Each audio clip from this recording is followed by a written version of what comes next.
114, Lies into Wishes. Carried on the roar of a ground dragon, the battle's end echoes through the skies of Sanctuary. A black dragon, which had rammed into wounded Garfield, landed the decisive blow for the fight. This dragon, Patrash, had run to the scene as if sharing a telepathic link with Subaru, and beautifully given an unparalleled assist in the final stage of the combat. Patrash. This was the second confrontation between Garfield and Patrash in Sanctuary. On the day they arrived here, carriage-lugging Patrash had gotten into combat with Garfield when he arrived to repel the invaders, and suffered a doubtless defeat. There exists a border between soldiers and civilians. No one could blame Patrash for being made to eat dirt. Naturally, Subaru did not fault his steed either. But Patrash's thoughts on it were an entirely different matter. She had failed to protect her master, and underwent disgrace.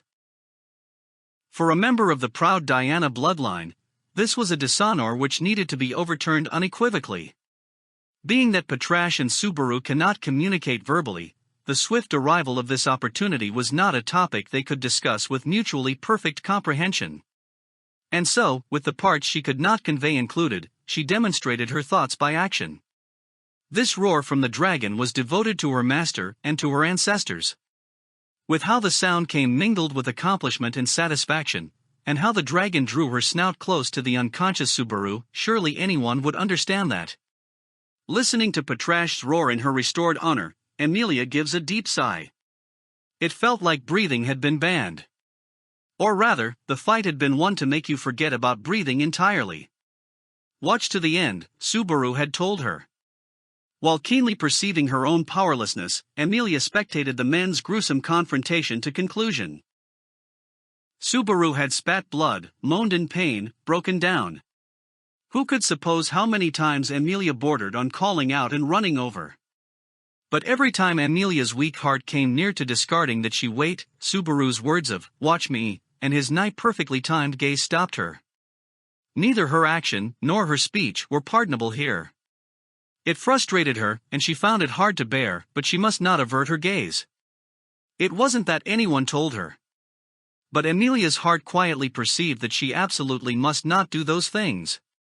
She did not understand this feeling revolving around her chest which had kept her stopped. Subaru had exhibited incredible stubbornness, Garfield had howled with such incredible ferocity. The confrontation came to its end following the two men's sloppy fistfight. What was it that the fight was founded upon? Being an outsider to the situation, and a woman who struggled to understand male logic, Amelia could only grasp the situation in fragmentary terms. But Subaru had demonstrated his doggedness and faith with this fight, enlisting much aid to defeat Garfield. And that fact did indeed cause an indescribable feeling to swell within Amelia's heart. Still driven by that feeling, Amelia recognized that the two's fight was one which deserved commendation. Meaning that the significance of their battle absolutely must not be tarnished. And so Amelia, Roswell. With one hard blink, Amelia abandons her hesitation and turns to face forward. Her gaze oversteps Subaru, and Garfield toppled on the ground before her, reaching to the gaps in the trees beyond. Where there wordlessly stands a warlock. Amelia, it makes people uneasy if you're just quiet like that. They'll start to think you're up to something. Roswell, goodness, how that certainly does sting. And all when I came here, pushing my wounded body, for the sake of yourself and Subaru-kun. Amelia, if that's really what you think, then I'd want to be more relaxed, but...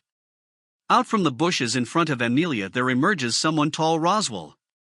In these several days since their arrival in Sanctuary, Amelia has only seen him in bed. That he's outside and loitering around here makes her somewhat wary. Roswell fundamentally is a backer of Amelia's in the royal selection, and her only ally, politically speaking. The one who brought Amelia out of the forest and presented her the path to the throne, and suggested that the villagers sleeping in ice could be saved, was also him. And so, leaving his idiosyncrasies aside, Amelia had never truly viewed Roswell as an enemy, or as offensive, or as dangerous so far. So far as just a couple seconds ago. Amelia, the minor spirits have been noisy and restless for a while now. Roswell, HRRRRRRRRRRRM. Amelia, everybody's saying they sense something so menacing. And right now, even I can see it too. Her voice low and tense, Amelia slowly descends from the tomb's entrance down to the open square. Subaru's face as he lies there is satisfied, while Garfield's is twisted in regret. Beside Patrash as she stands between the two is where Amelia takes her place, putting her in position to protect the three of them should anything happen. Protect the three, she ultimately must have that thought, with how irregular a vibe currently emanates from Roswell. A dense, abnormally thick concentration of mana is warping the atmosphere around Roswell. Just how concentrated was the mana inside this man? This was Roswell L. Mathers, who commanded all 6 types of magic, known as the greatest magician in the country. When this man detonated his magic to its greatest limit, just what miracles could happen? Amelia, feeling tipsy off the dense mana, Amelia swallows her breath. Patrash moves to stand in a place where she is blocking Roswell's line of sight to Subaru, stretching out her neck as she growls intimidatingly at the warlock. She had also sensed a threat in Roswell's anomalous atmosphere. Seeing the two's caution, Roswell gives a shrug, his attitude entirely the same as always. Roswell, how scary.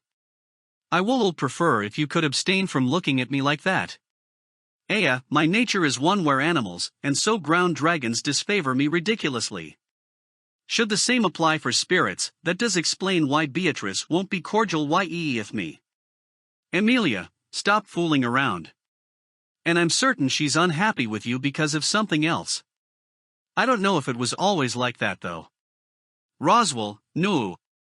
A long time ago, truly a long time ago, it wasn't like that. When there were no earth dragons, it used to be that people came here riding grim oxen riding pharaoh. Amelia, when there were no earth dragons. Amelia's brows furrow. While she is not exactly the most knowledgeable on the topic, earth dragons are creatures firmly joined to everyday living, and the culture and history surrounding them, their connection with humanity has supposedly gone on for a long time. What Roswell must mean is Ian Lugnica. Amelia's studies are too lacking for her to pinpoint just when earth dragons started being densely used in Lugnica though. Roswell slips a small sigh at Amelia's confusion. Somehow, it gives a sense of pre-anticipated disappointment. Roswell, then you would not know either, Amelia Sama. Eliel, I suppose you wouldn't. While you may have inherited blood from the long-lived elves, your years only amount to a century and some. When you have spent the most of that time asleep, surely you wouldn't remember the world as it was then. Amelia, you're saying weird things, Roswell. If we're going to talk about this, then you're way younger than me. But I lose if we mean time spent awake. That Amelia spent up to a century inside the ice, abandoned by the world, and its time, was history that Amelia found embarrassing. Even with the world at large considered, she plainly should be an elder of the population. But she lacks the experience and knowledge fitting to her age. Including her inability to beat the trial, her time in sanctuary has made her recognize that there are many areas in which she lacks, including this. But Roswell just responds to Amelia's worries with a snort, laughing them off. The reaction is an unanticipated one. Amelia's brows shoot up in surprise. Amelia, wait, Roswell. Why are you laughing like that? Roswell. Please excuse me. It truly was nothing important. Merely reflecting that ignorance occasionally does create situations which are so humorous that it's sad. Amelia, you mean, you're making fun of me? I can at least understand that much. Roswell's rather insolent statement leads Amelia's brows to rise, her wariness compounding. Strange mana encircles Roswell. As if spurred by this stuff he has wedded, Roswell's attitude toward Amelia is different from how it has ever been. Amelia has never experienced clear spite from Roswell before. The Amelia that Roswell knew was someone who was always screwing around, often spoke mockingly, and told jokes on Subaru and Puck's par for idiotic, but like them he had never said anything which was disparaging toward Amelia. Because Roswell needed to cooperate with Amelia for the sake of his goals, and interact while placing her in the superior position of ruler. Tracing the logic backwards, Roswell does not presently see the merit in acting such with Amelia. He had probably lost his temper with her and her constant inability to beat the trial, and given up on her. And that was okay. Because if that was the situation, she could at least understand and agree with it. But something else presently scares Amelia more than that. Amelia, Roswell, how long were you watching Subaru and Garfield fight? Roswell, how long, which is to say? Amelia, I noticed you there, just a minute ago. When Subaru and Garfield were hitting each other, right after Subaru used Shamak. Taxing his ragged gait, Subaru had used magic for the who knows what time. He had strained the dregs of mana that he had and used magic as if mustering the absolute last of his power. It resulted in a rather ineffective spell, which soon dispersed. Thinking back on it, that had been the exact moment where Amelia truly wanted to run over to Subaru. Subaru once strained the last of his power to cast Shamak in Amelia's presence before, and it had ended in his overwhelming and unquestionable loss. Surely no one would fault her for envisioning his image back then overlaid atop his image right now, and come close to calling out. But when Subaru jabbed his hidden ace, the crystal, into Garfield, and the odds shifted to 50-50, an emotion other than panic sprouted in Amelia's heart. And having lost that pressing sense of urgency, Amelia first noticed it. Noticed the irregular signs of someone watching the battle, just like her. Amelia, at first, I thought you were there to help Subaru if he reached his limit. It looks like Ram and Otto Cohen did something to try stopping Garfield, so I wondered if you were here as reinforcements for Subaru too. But Roswell, you are exactly correct, I indeed came here as reinforcements for Subaru Cohen. Is what I could say, but you wouldn't believe me. Amelia, even without Puck, I can at least figure out mana currents. You were watching the fight where you could intervene at any time, but who you were aiming for was Roswell. Roswell's odd-colored eyes narrow as he looks at Amelia. His eyes had been narrowed like this while he was watching the fight. With his magic at its peak and always ready to fire, with his aim fixed on Subaru. Amelia, answer, Roswell. What were you thinking to do to Subaru? Amelia faces her palm out toward Roswell. Puck is not with her. There's anxiety to be had over her mana control. The minor spirits are trying to warn Amelia, them terrified of Roswell, and the ominous magic he dons. If she cannot depend on them to help her entirely, then she has to do it herself. Amelia, please answer. If you don't, I. Roswell, we are far past any question, and you're still hesitant in your decisions. No end exists for your blitheness. Or perhaps you place too much expectation in the goodwill of others. It was supposed to be that your days thus far were ones where you were recipient only to malice. How is it that you managed to be so incredibly exposed? Amelia, H.K. Roswell overpowers Amelia's pleading words with unrestrained spite. His heterochromatic eyes equally host animosity, him not conceding Amelia an inch. The same applies to the multiple forms of mana churning chaotically inside him. Matters are proceeding in a questionable direction. Amelia unwittingly reaches for her chest, then remembers that the familiar touch there is absent, and grits her teeth. Her weakness, unconsciously trying to entrust her worries to Puck, frustrates her. To obfuscate that weakness, Amelia increases the strength in her glare as she gazes at Roswell. Amelia, you don't want to answer my question. Then, I won't hold back either, is how she means to continue. The instant she determines so, and begins to build a concentration of mana, something bumps the side of her head. Surprised at the dishevelment of her silver hair, Amelia looks to her side, to see the snout of a ground dragon. It's Patrash. Her push or really strike, being that it was too forceful of a shove to be described otherwise, prompts Amelia's eyes to widen. The snout of the black dragon's elegant face once again butts into Amelia's forehead. Amelia, you. They cannot speak with each other, but even still, it seems like Patrash is supporting her. Calm down. With composure, do what it is you ought to. Feeling that Patrash is sternly telling her this, Amelia realizes that she has gotten fired up. She closes her eyes. By the time she turns back to face Roswell, her hand no longer touches her chest. Roswell, truly. I have no good memories with ground dragons. Seeing the change in Amelia's expression, Roswell gives his irritated opinion of Patrash. Patrash's care had so effectively destroyed Roswell's plans. Meaning that just then, Roswell had wanted Amelia to get violent on him. Amelia, I don't know at all what you're thinking right now. If she hadn't stopped me just then, I know I would've, but it's almost like you wanted me to. Roswell, I will simply mention this for consideration. It's because I do dislike being hurt. Amelia. But everyone dislikes that. Amelia furrows her brows. Roswell's lips look to slacken sardonically. Amelia cannot figure in the least what that smile means. Either way, brute force is not the option she should be picking here. Amelia, tell me, Roswell. It's obvious that you're not your usual self right now. How come you're being desperate like this, tell me?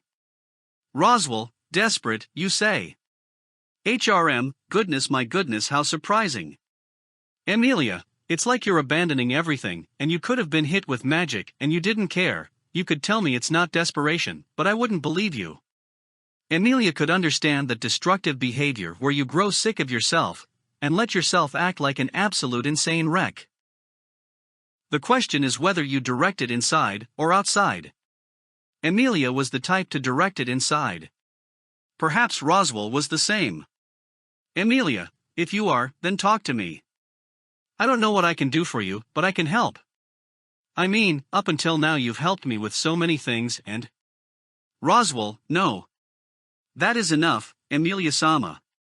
But Roswell's frail voice rejects Amelia's offered hand. He speaks with the most level voice he has thus far, his eyes numb as he looks down at Amelia. His clown makeup beneath those laughing cosmetics, Amelia can tell that he is suppressing his emotions to a painful extent. She gulps. Roswell's expression looks like he has given up on absolutely every single thing there is. Amelia, enough. What do you mean? Roswell, what it sounds like I mean. I do not intend to have you understand my plots, and these two's wounds and the trial, and even the royal selection do an inti matter for a second any more. For already this world is an ending one. Amelia, an ending world, or, what's this about it not mattering? The royal selection and the trial don't matter. Roswell, what are you saying? Amelia yells in anger, unable to comprehend what Roswell is saying. Roswell is bathing in suspiciousness. But the hollowness of his expression, and the mana encircling his form, are so abounding in emptiness that it could physically constrict. Roswell's heart was presently hitting the peak of instability. While did Amelia understand that, his claims were not something she could accept. What Roswell wanted to abandon was everything important to Amelia, an undefinable something which Subaru's risk-taking had demonstrated. Garfield's shouts had clearly illustrated where his stance lay. He wanted to destroy the tomb, and keep the trial from existing any further. What was he seeking by making Sanctuary's barrier unbreakable? Probably an unchanging day-to-day life, is what Amelia just kind of figures. And Amelia could sympathize with Garfield's stance. Going without changes, being able to go unchanged. That path was a tranquil one and comfortable. If you could have a mundane life where you spend your time in a peaceful place with those you cherish, then nobody could deny the desire to remain submerged in that environment. But Subaru point-blank denied that desire, demonstrated his stubbornness, and cast the concept aside. Amelia was identical to Subaru in terms of stance, for she was urging that change come to Sanctuary. But her reasoning was not as definite as Subaru's, nor did she understand the feelings of Sanctuary's people as thoroughly as he did. This place was a necessary step along the way for her to achieve her goals, nothing more than a spot where she had trodden. What would those around her think of the changes her interference brought?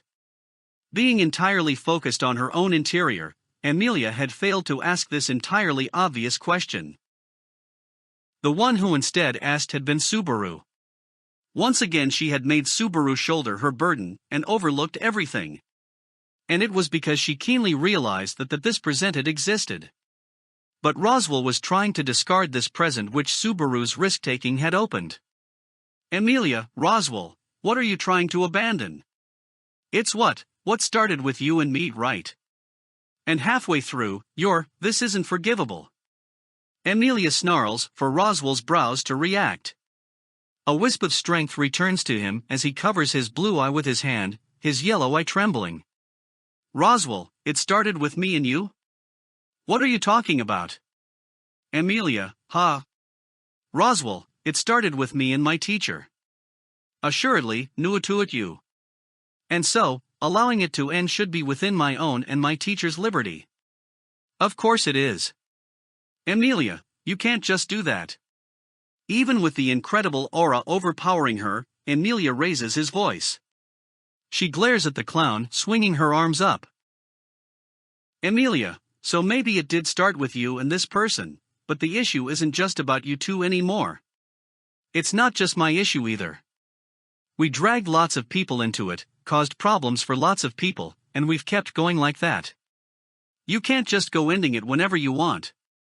Roswell, the road leads only to end now. So why it could be inconvenient about letting it all end before we reach that terminus? Indeed it was hopeless for us. We'll place our expectations in our next selves and Subaru-kun. Amelia, in Subaru? Put expectations in Subaru, meaning what exactly? Amelia glances at the fallen Subaru, renewing her awareness that Roswell's words must not become reality.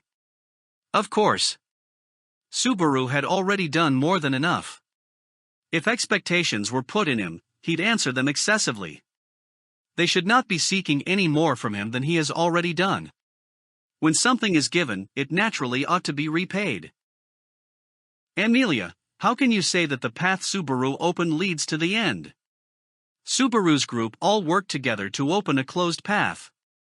Isn't that what this battle was? Roswell, to go either left or right will lead to a dead end. When faced with this crossroads, any struggle is in vain.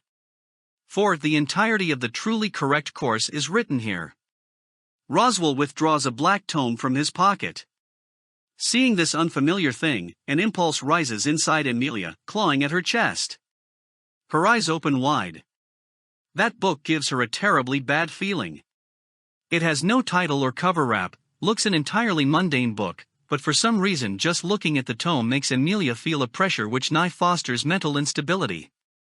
Amelia, that book's Roswell, a replica of the Book of Wisdom. Or perhaps it could be called a superior gospel. To all except myself its writing appears as illegible scribbles, but not for me. It is a text which accounts the path along the correct history, which ought to be followed. Amelia, history which ought to be followed, you mean like the dragon stone? Roswell, they follow the same principles should you trace back their roots, is what teacher told me. Only when Roswell says the word teacher does emotion return to his eyes. His tone was one of envisioning someone darling, as if that simple two-syllable word had long carried emotion he could not fully suppress, a diction which allowed much such supposition. Roswell was capable of thinking of someone this way, no issue at all. He was capable, but he was attempting to deem everything he saw as worthless.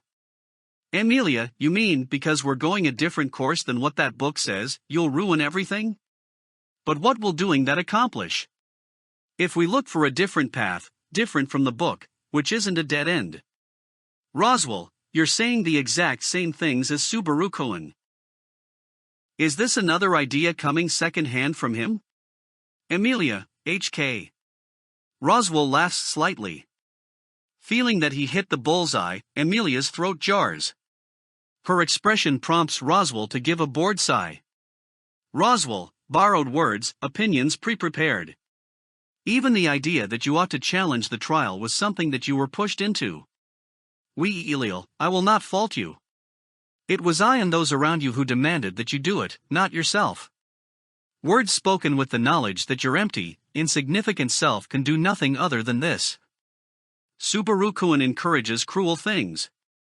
Amelia, cruel things.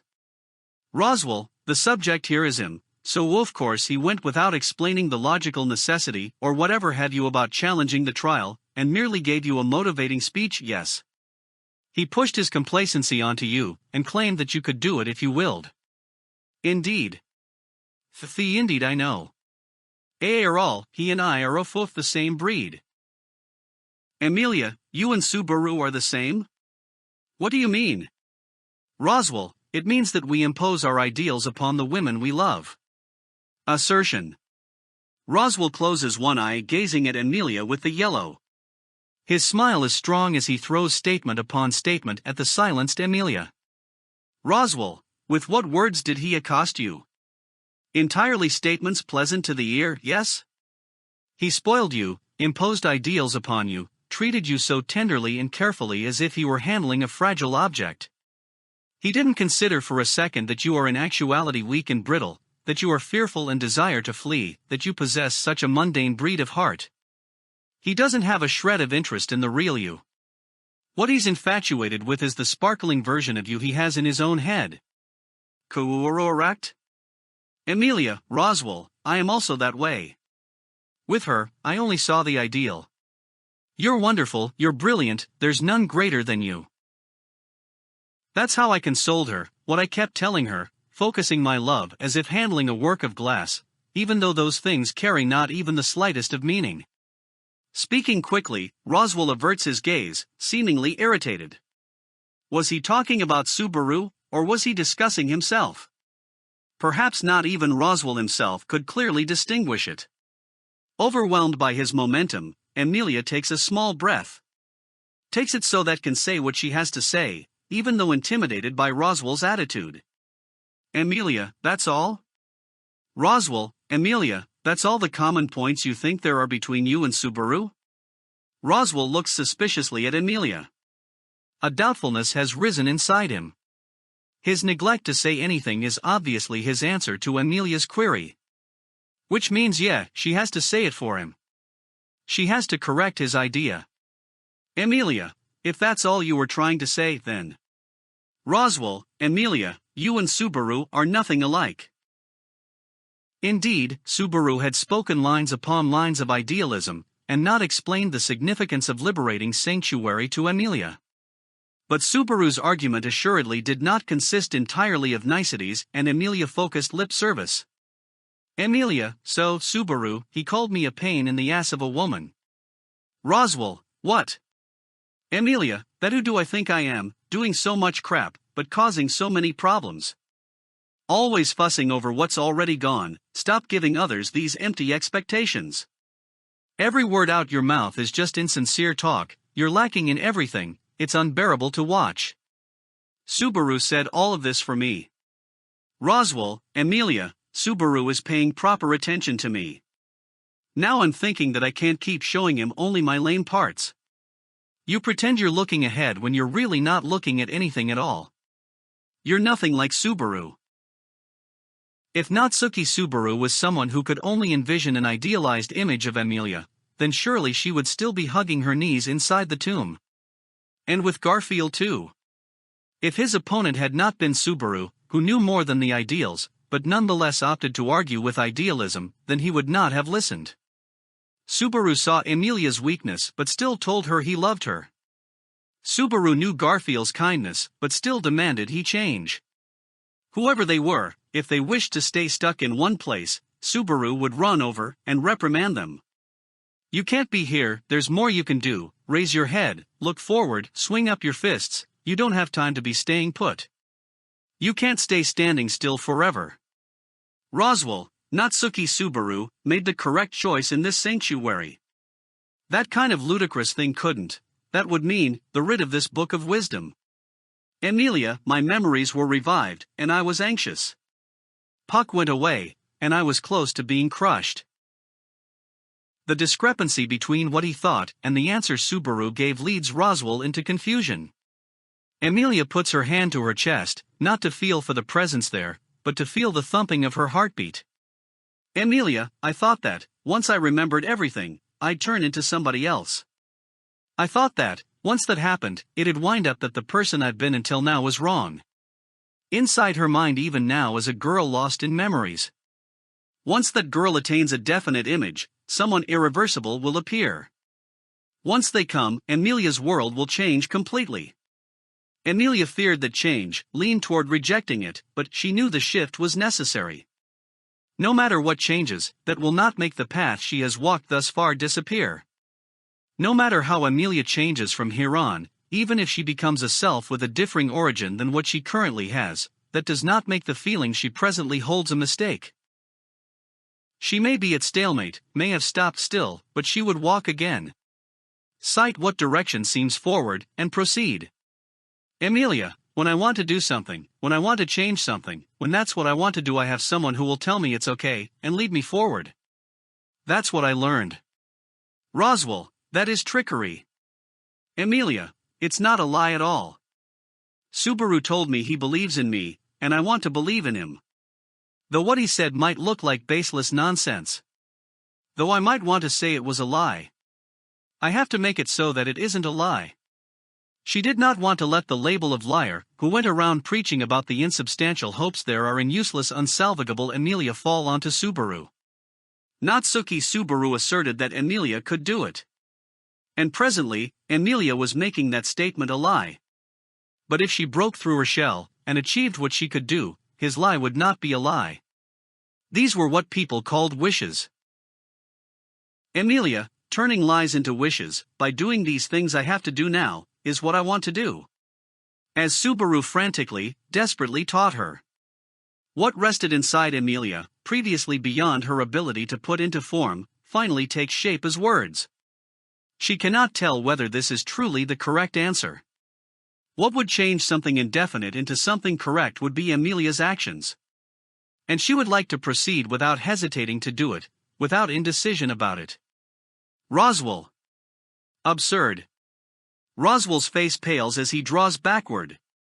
He casts away his usual composure, and the emptiness he had until now, strangling out his voice with his expression despairing, shivering in fear at Amelia's answer. He swings up his arm, points at Amelia. His voice cracks as he shouts. Roswell, why, how? How did you wind up reaching that answer now, here? How did Natsuki Subaru earlier communicate to you something I couldn't communicate to teacher? Him, right now. At this stage. It isn't okay for him to achieve those feelings. Amelia, I remember what I was afraid of. Right now I'm in the middle of steeling myself to face it.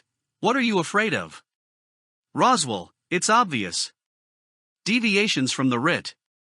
Going on without history proceeding as it is written here, and no longer being able to achieve our promised reunion. What else would I be? Amelia, but it feels like that isn't what you're having a problem with right now. Roswell. A fire of rage sparks in Roswell's eyes. He was voicing his wrath at the fact that he could not sympathize with Subaru's mentality. Roswell wanted Subaru to feel something which he himself had experienced in the past. What he said before about him and Subaru being the same breed probably had been no idle bantering, but what Roswell was convinced should be the way of things. Perhaps he thought that himself and Subaru should follow down the same stream in how they confronted their lovers and suffer the same wounds. That unshakable conviction of his was now close to crumbling. That was how Amelia perceived Roswell's present turmoil. Roswell, Aiga, what is happening? How is this happening to me of all people?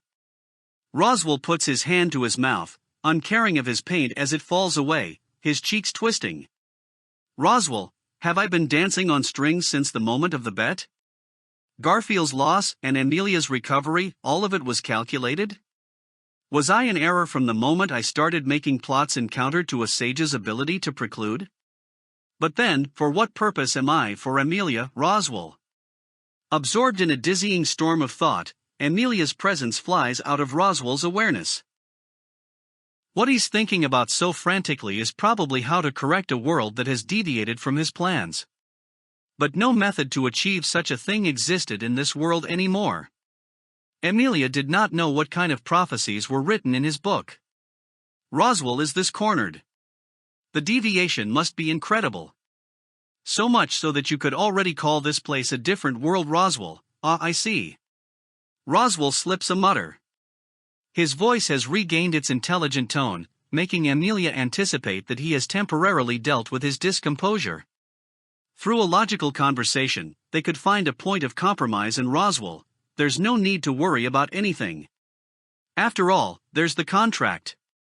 There was no puzzling to be had about whether or not he would reach legitimacy. 5. Amelia, what are you talking about? Roswell, what is it? For ability to preclude, more literally ability to stop action from happening, ability to make someone give up on their plans, deterrence. 5. Could also be no puzzling to be had about whether or not he would reach the legitimate X where X is unspecified. Roswell, nothing. It was not anything at all, Amelia-sama. My deepest apologizes for worrying and for troubling you. You best proceed in the way that is desired of you, and that I expect of you. Bowing, Roswell casts away his clownish demeanor as he gives Amelia a smile. Amelia of course cannot just agree with this. In a complete change from his previous disarray, he's back to his usual attitude. That the disarray looked the considerably more genuine behavior is insane. Amelia, acting in a way you expect. What are you expecting from me? Roswell, it's natural. That you challenge the trial as you please, and that results be reached. Roswell neglects to mention exactly who those results would favor. Perhaps he's desiring it whichever way it goes, Amelia just kind of senses. She doesn't understand why Roswell desires that. Nor why he got so cavalier, nor why he swallowed it down and it's settled. It's just a sea of things she doesn't understand. But, Amelia, right now, you definitely won't tell me about them, will you? Roswell. Amelia, it's okay. I won't try to force you to say it. I know I'm not qualified to do that right now. But don't you get the idea that you can keep hiding it forever? Roswell, heartening, indeed. Knowing the truth, and now recovering yourself, we'll see if you can stay to your bluffs. He ends with a rather spiteful statement, but also a statement Amelia finds pleading. With that, Roswell turns his back to her and walks. He is likely heading back to the lodgings where he was recuperating. In the end, she doesn't know why he came here and watched the fight. But the churning dense mass of mana remains inside Roswell's body as it pines for a miracle. Roswell, yes. Amelia-sama, a warning. Amelia, yes? Roswell stops, raises his finger. Amelia's brows raise. Roswell smiles wryly at the fact that Amelia displays a far too undefended attitude when facing someone she had just finished having an effectively hostile conversation with. Roswell, about Garfield, you would best not underestimate how deep-set Hythe-3's nature is. His obsession is not so shallow that a simple defeat in a fistfight would change his mind. Amelia, got it. Amelia accepts it. With that, Roswell leaves the scene. She sees him off, to realize that the only things remaining here are Amelia's breathing, and the breathing of the black dragon which had glared at Roswell's retreating back to the end. And then the deep, sleeper's breathing of the two unconscious men. Amelia, ha. Amelia's brows tremble as she gives a deep sigh. Noticing that Patrash's eyes widen in response to this, Amelia gives a wry smile. Amelia, no, it's okay. It's thanks to you that I kept my composure. But that was so tense. That could have turned into a fight with Roswell. Patrash, Amelia, I hate fighting when I don't even know why we're fighting. And why was Roswell being like that? Maybe Subaru would know. Amelia replies to Patrash's caring gaze while she kneels down beside the blood-stained Subaru and gently lifts him up. Her fingers rub away the drying blood as she strokes his swollen face. His expression twitches, as if feeling the tickle of the pain. Amelia, I need to heal them. Subaru and Garfield both hate pain. Patrash, Amelia, it's okay, you don't need to look so concerned. I'm a little worried about my control since Puck's not here, but when it's just some simple healing, I can have the minor spirits help. Amelia speaks to the surrounding spirits, their dull glow shrouding her form as she enlists their aid. The tender lights veil Subaru and Garfield, their injuries beginning to mend. Subaru's expression looks to relax. Amelia gives a small smile as she gently places his head upon her lap. How many times has she lent Subaru her lap, now? She's been given far too many things, so many that she has no idea what to do to repay them. Amelia, when you wake up, there are really so many things I want to ask you. With that whisper, Amelia twines her finger into Subaru's bangs. Subaru's face scrunches up. Amelia's cheeks relax slightly. It happened 10 minutes later that Otto emerged from the forest, ram-shouldered on his back, to reconvene with them all. End of chapter 114.